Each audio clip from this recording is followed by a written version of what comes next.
Hello and welcome to the Allplane Podcast, here with the people that are redefining the future of commercial aviation.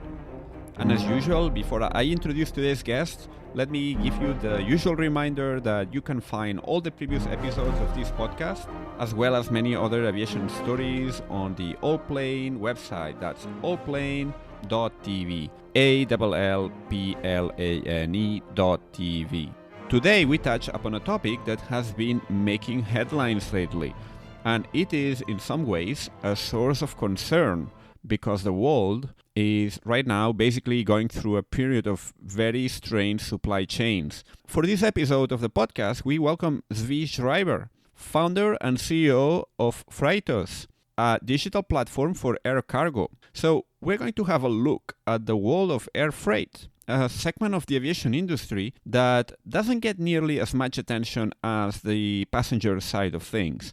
How is the value chain in air cargo structured? Who are the operators that get involved when you ship something by air? And how are COVID and war affecting the air cargo supply chains? We will talk about all this and much more with Zvi, who is a serial entrepreneur, basically disrupting the world of air cargo through his digital ventures. Hello, Zvi. How are you?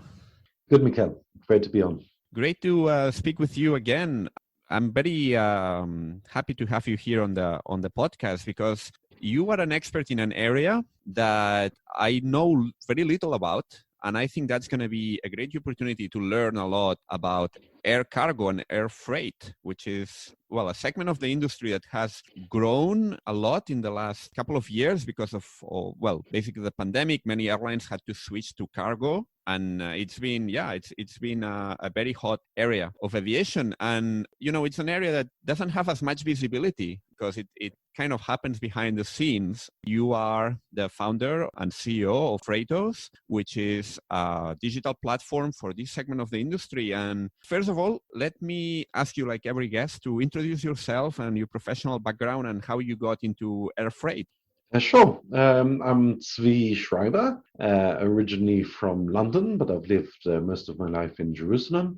I've got a software background, a PhD in computer science, and I started my career as a software engineer. But for many years, I've been an entrepreneur, mainly building software companies. But for 2 years, in 2010, 2011, I was CEO of a hardware company called Lightech, as it happens. I was able to sell that after a couple of years, but we were making power supplies in China and shipping them by ocean and by air from China to Europe, from China to America.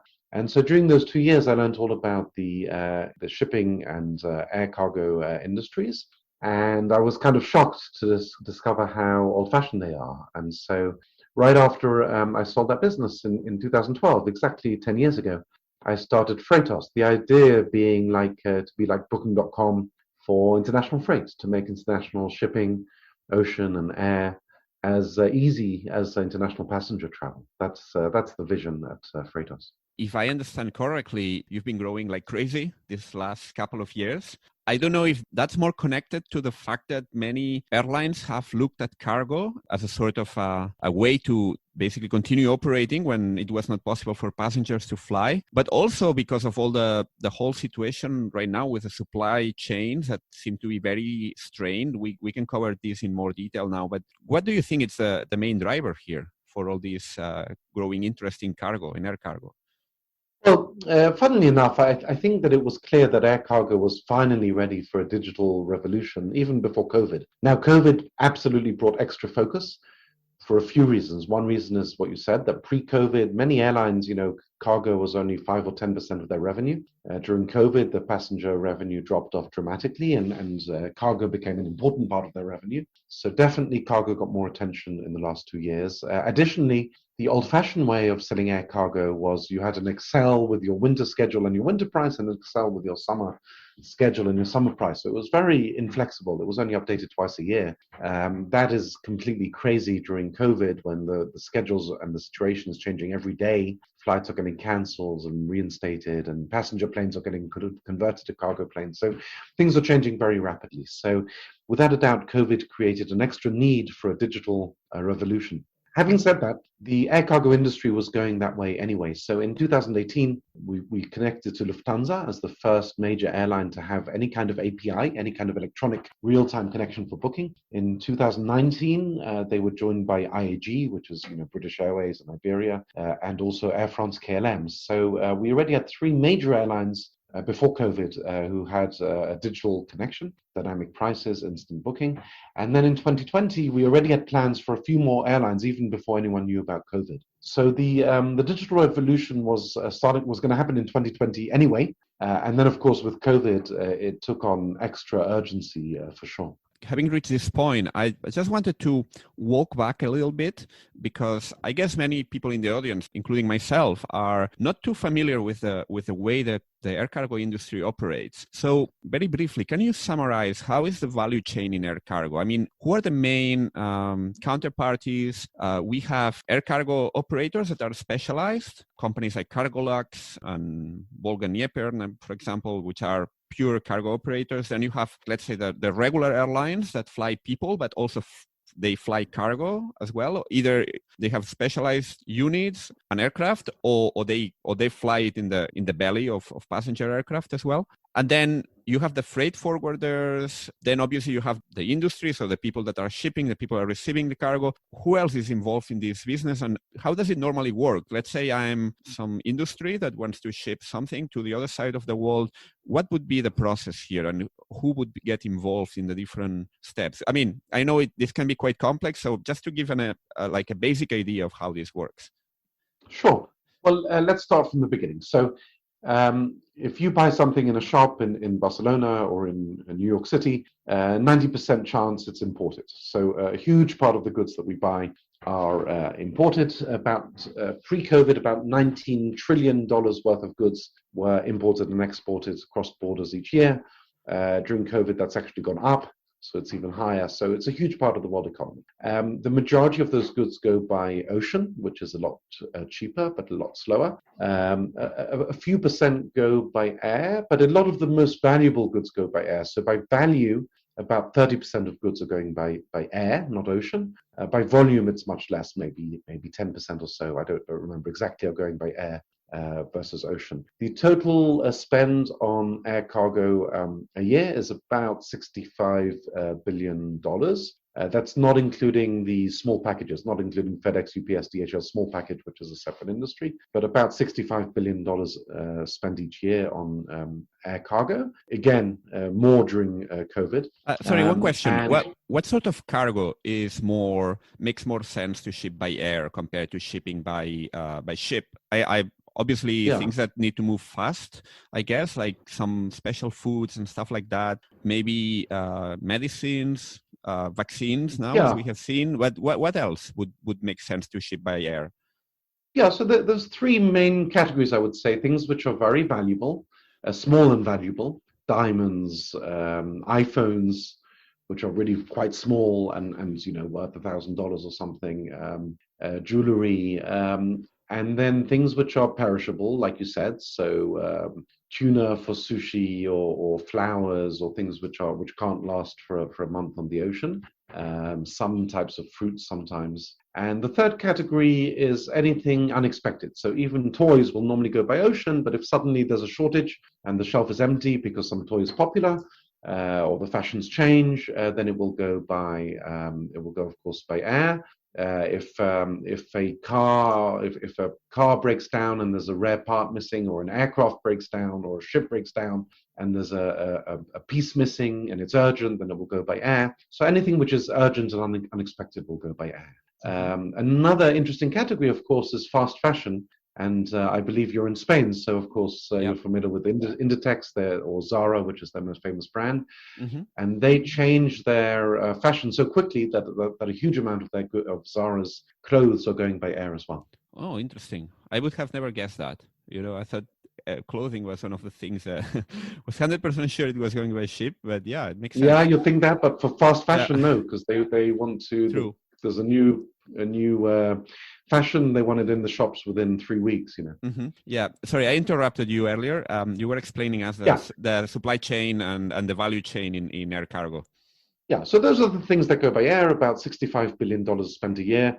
About half of that is going on passenger flights, on the lower deck of passenger flights, especially passenger flights in wide-bodied aircraft with two aisles. 787s, 747s, wide-body aircraft have a significant amount of cargo capacity on the lower deck. So about half of cargo is going on passenger aircraft, and about half is going on freighter aircraft, which either is specialist airlines, like you mentioned, Cargolux, but also some passenger airlines like Lufthansa or Qatar Airways are operating freighters as well. But let's say you have different players in this movement. Yes. So you have obviously the shipper. So if you're someone shipping, what would be the way to go? You would go to a freight forwarder, and correct. The freight forwarder is a bit like a travel agent, but for cargo, and correct. He will do all the arrangements for you. So he would find an operator able to carry your cargo. He would negotiate the terms or find the prices or whatever the conditions, and then it would be up to the freight forwarder, I guess, to basically to make the arrangements with an operator that has been selected, and yes. Then what happens at the other end? Is it also the freight forwarder that is taking care of the delivery to the final destination, or there's some other intermediary as well once it lands at destination? Yeah, okay, great question. So yes, if I'm an importer or an exporter, you're quite right. I'll normally go to a freight forwarder. It's a big industry. There's about 100,000 freight forwarders in the world. They are like travel agents, but it's more complicated because when passengers walk onto the plane themselves and walk off the plane themselves, when you're sending cargo, the freight forwarder has to make sure it gets to the airport and gets on the plane and gets off the plane, gets through customs and gets to the destination. So they have to pull the whole thing together. And they would take care as well of, let's say, the last mile and the first correct. mile as well. So like all the modular transport to and from the airport, from the exactly. original destination to the final destination, that would be up to the freight forwarder as well. Yeah, exactly. So if you want to import some goods by air, let's say from China to Spain, you'll go to a freight forwarder in Spain. They will normally then go to a different freight forwarder in China, who can take care of the first mile. They'll take care of the last mile. One of them, normally at the origin, the freight forwarder in China will normally go to the airline, or in the Chinese market, they'll often go to a master loader. So they'll often be, in Europe, this wouldn't necessarily be the case, but in China, there's normally an extra layer or two of master loaders between the freight forwarder and the airline, and that's right. The freight forwarder in Spain, with the help of the freight forwarder in China, will make sure that they book space on an airline and that they get it first mile, get it on the plane, get it off the plane, get it through the customs, pay the duties, and get it to your warehouse or to your shop. And does it make any difference to arrange a cargo shipment with, let's say, a regular airline that flies passengers as well, or with a specialized cargo operator? Is this just a difference of what's available at each time? It's basically the same, yeah, because even when you go to, if you go to Iberia, you're going to go to the cargo division. You're not going to speak to the people who are doing passengers, so they have a team who deal with cargo. So it will be similar whether it's going on a passenger plane or a freighter plane, but depending on the country, there may be some differences in security. For example, in some countries, the cargo has to all be X-rayed if it's going on a passenger plane, but it's less sensitive if it's going on a freighter.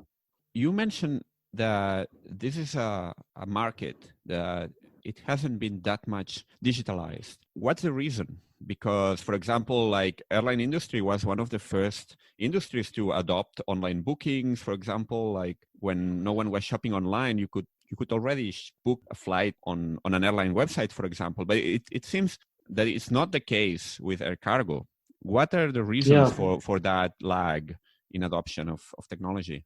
The only reason I can find is that what you said before, that the airlines were more focused on passengers, and therefore the priority for IT projects was always passengers and not cargo. But now that's starting to change. It took much longer than for passengers. But finally, in the last 2-3 years, we've got many airlines who've got a digital connection where we can get instant pricing and place bookings. And Freightos many years ago acquired a company called Webcargo in Barcelona, and through our Webcargo division, we've become the leading platform which connects freight forwarders to the airlines. So we're like Webcargo is like the Amadeus or the Sabre of international air cargo.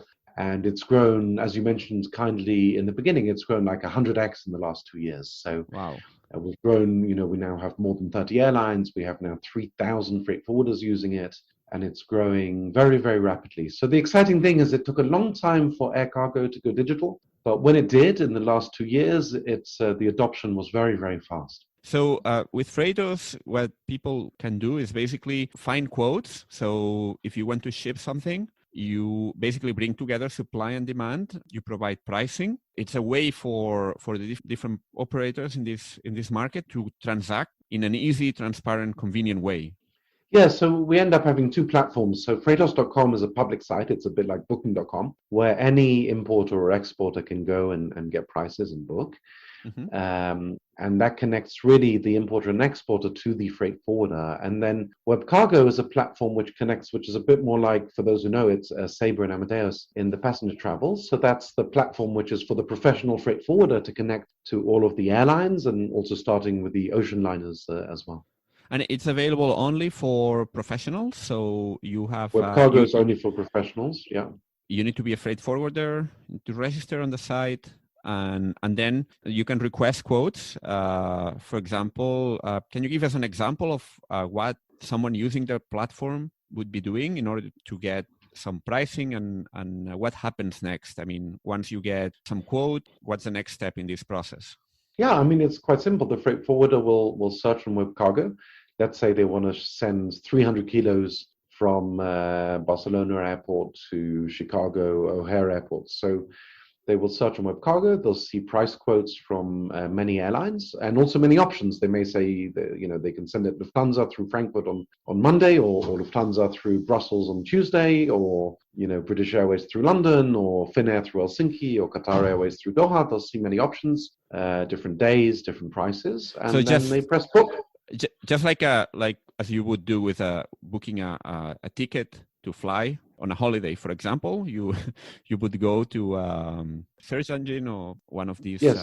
An online travel agency, and then want to fly from point A to point B, and they give you all the different options. So you want to go from Barcelona to Chicago, they will on that date and that time, and BA can fly you there for that price, etc., etc. And then you get, I guess, different routings, different conditions as well. Yeah, exactly. And, normally for cargo, there's actually more options, because if you want to fly from Barcelona to New York, you probably much prefer to get a direct flight. Yeah. You certainly you don't want to stop in Helsinki for 12 hours or in Doha or in Tel Aviv. But if you're sending cargo, you might not mind. So there's many more options, So often when you're sending cargo, you want it there quickly, but you don't mind if it stops for a few hours. So you're gonna look at Finnair, you're gonna look at Turkish through Istanbul, you're gonna look at Qatar Airways through Doha, you might look at El Al through Tel Aviv, options which you wouldn't consider as a passenger, but are quite practical for sending cargo. And then you get these options. What's the next step as an operator that you would follow? Oh, well, then you press the book button, and then you're the freight forwarder. So then you've got it booked on the flight. Then you will arrange a truck to go and do the first mile, pick up the goods, and take it to the airport and put it on check it in. And that would be done also on the platform, or that would be separate? No. You only take care of the... We also have separate platforms for trucking rates in the US, for example, but generally the freight forwarder would arrange the first mile offline using their relationship with the local trucking company. Mm-hmm. And your business model is based on a commission on that transaction, or there's a set fee for transaction? How does it work? Yes, we get a certain fee from the airlines, which depending on the circumstances could be a flat or a percentage. The freight forwarders can use the basic booking platform for free, although we have a lot of extra tools which have a subscription. So many of the freight forwarders choose to also pay us a subscription for extra features. So a subscription would give you access to using the platform? Well, you can use a freight forwarder can use the platform for free for booking. Yeah. But if they want to use extra features, for example, build the quote for their client, or there are other features for the freight forwarders which cost money. Okay, understood. You've been working with quite a few airlines, right? I mean, you mentioned 30 operators, something like that? Yes. Is this a market that you mentioned it's adopting digitalization quickly? Are we getting to a point where everything is going to be digital at some point soon, or where are we now in this adoption curve? Yeah, I think yes, I think we have many of the biggest airlines. Just yesterday, we were proud to announce that American Airlines is joining our platform. Okay. We already have many big airlines: Lufthansa, Air France, KLM, IAG Group, which includes British Airways, Qatar, Turkish, Etihad, Hmm. Delta. So we already have, Finnair, El Al. I'm not remembering all of them off the top of my head, so apologies to the airlines I didn't mention. But we have quite a few big carriers who already represent about almost 40% of the world market in terms of Mm. capacity. So I hope by the end of this year we'll be above 50%. Uh-huh. And so that's already, once 50% is Yeah. digitized, you can say this is a digital market, and then maybe it will take 1 or 2 more years for everyone else to join. And right now in the world, there's a problem with supply chains. There's scarcity. Some products, some industries cannot get their inputs on time. Why is this happening? I mean, and is air cargo somehow to blame, like quote unquote, or it can be actually the opposite? It can be air cargo is something that can raise up to the challenge and help alleviate some of these problems. Yeah, I mean, the reason for the supply chain problems is not cargo. The primary reason is that people are buying more stuff, Mm-hmm. especially Americans. So during COVID, people started spending less money on restaurants and travel, and they started spending more time on home and spending more money on gadgets and furniture and clothes for their homes. So the main reason for the supply chain crisis is that consumer spending on goods suddenly jumped up by as much as 20%. Uh-huh. And the whole network was not prepared for that. The ships, the ports, the containers, the trucks, nobody was ready for a 20% jump. That's the primary reason. Now, air cargo has some extra problems, but remember that the vast majority of the goods are going by ocean. Yeah. But air cargo added some extra problems because during COVID, a lot of passenger flights were cancelled, and so that reduced the capacity of air cargo.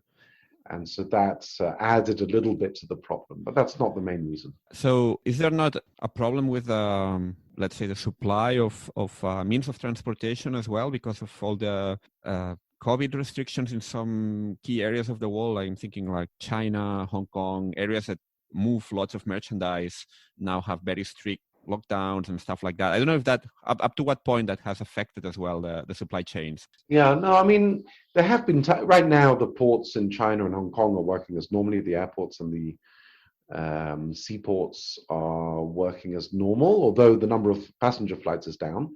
Mm-hmm. There have been times also where certain ports got closed or partially closed because of COVID outbreaks. We had the airport in Shanghai was partially closed for a while because of a COVID outbreak, but mainly no, mainly that's not the main reason. The ports are working as normal in almost every case, and China is manufacturing more or less as normal. They don't have lockdown. They have a lot of restrictions on traveling outside of China, or even restrictions traveling between regions sometimes. But basically the factories are working and the ports are working, and the main reason for the supply chain problems is more demand. And we went from a pandemic to war. So how does this current conflict in Ukraine and Russia, and particularly the closure of airspaces in this huge area that straddles basically between Europe and Asia, is this something that is already affecting cargo operations? Have you noticed any changes in the way that companies and shippers operate along these routes? Yes, I mean the tragic war in Ukraine does have an impact also on air cargo. First of all, there is some capacity in Russian airlines, particularly Airbridge Cargo is a Russian cargo airline, and Aeroflot have a little bit of cargo. And they're now very limited how much they can fly, certainly to the west. So that's a little bit of capacity which is taken out of the market. There's also an issue with the biggest freighter airlines in the world are Antonovs. Yeah. The biggest one was destroyed, and quite often those are maintained in the Ukraine. So there could be an issue with keeping the Antonovs flying. So there's that issue. And then also for the Western airlines, they can't fly over Russian airspace. That's not a huge impact, but it does make some flights a little bit longer. And then finally, of course, the price of fuel has increased a lot, which is a big, Mm-hmm. which will definitely impact the costs of the airlines. Because what are the normal, not the normal, but what are the main routes for air cargo? Are there specific corridors that stand out? We have all seen those maps of shipping lanes where they're very clearly some very well defined corridors. I don't know if that's the same case for air cargo. There are some lanes, some corridors that stand out from the rest.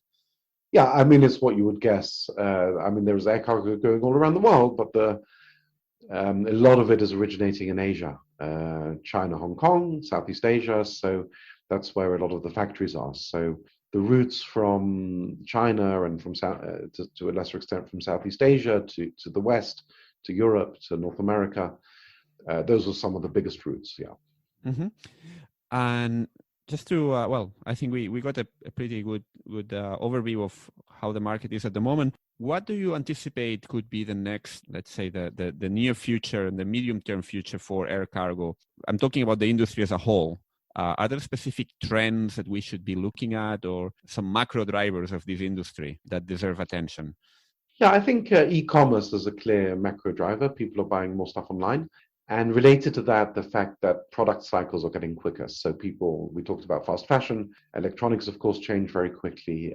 So I think without a doubt, that's driving more goods into the air. When people need to change the specification of goods, the fashion of goods very, very fast, then air cargo becomes an important factor. Mm-hmm. For people that want to learn more about Freightos and Webcargo, any resources, any social media channels, websites, etc., you would lead them to? Both of our websites have resources sections. So if you look at Freightos.com or Webcargo.co, they are both have resource sections, links to the press, videos. And of course, we're in all the normal social medias. Being that we're business to business, we have a particular emphasis on LinkedIn. I post articles on LinkedIn quite often, but we're in the other social media as well. So you personally, or as Freightos, as a company? Yeah, mostly as Freightos, Okay. but occasionally personal as well. Very good. So I'm gonna add all those links to the show notes so that Thank you. people can get easy access to them. And yeah, thank you so much for this overview. I think with as we mentioned, all the supply chains taking the center stage, I'm sure we're gonna hear a lot more about the air cargo market in the near future. Yeah, thank you so much for your time today. Thanks, Mikhail. It was a fun conversation. Before you go, and if you like this podcast, a quick reminder that it would be absolutely great if you could please give it a rating on Apple, Spotify, or whichever platform you're using, or recommend it to a friend or whomever might be interested. Thank you very much, and see you soon.